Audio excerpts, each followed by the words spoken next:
Prayer oil ఆర్డినరీది కాదండి. అందుకే నేను పదే పదే మీ ఇంట్లో మీదే మీ ఆయిల్ పెట్టుకోండి, నేను ప్రార్థన చేస్తానని చెప్తున్నాను. ఈ ప్రేయర్ ఆయిల్ మనం ప్రతి ప్రార్థనలో దగ్గర పెట్టుకున్నప్పుడు మనమే ప్రార్థన చేసుకుంటున్నాం దానికి, నాయనా ఈ నూనెని అభిషేకించండి అని. నేను ఒక సాక్ష్యం విన్నాను. ఆ పాప ఇంకా చనిపోతుందని డాక్టర్లు చెప్పారంట. చెప్పినప్పుడు సంఘమంతా కూడా ఆవిడ చుట్టూరు ఉన్నారు.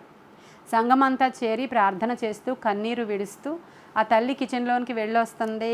అంటే ఎన్నో రోజుల నుంచి బెడ్ రిడెన్ అమ్మాయి. ఇక దేవుడు తీసుకుని వెళ్ళిపోయేటువంటి సమయం వచ్చింది. చాలా వాళ్ళందరూ ప్రార్థన చేస్తూ ఏడుస్తూ ఉంటే ఆ అమ్మాయి అందంట, నాకు నా ఒళ్ళంతా నూనె రాసి ప్రార్థన చెయ్యండి అని అడిగిందంట అమ్మాయి.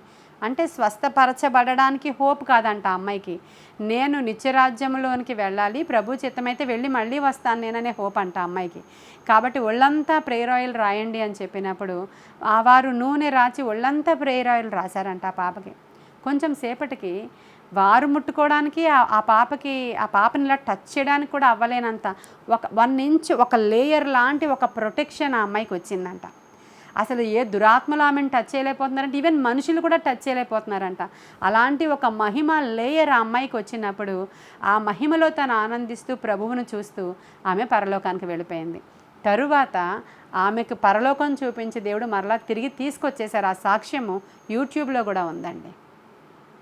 అంటే ఒక ఆయిల్ గురించి నేను మాట్లాడుతూ 1 ఇంచ్ ఒక లేయర్ వలె ఆ ప్రేయర్ ఆయిల్ ఆ అమ్మాయిని ఇలా ప్రొటెక్ట్ చేసింది అనేటువంటి ఆ మాట నాకు చాలా నచ్చింది.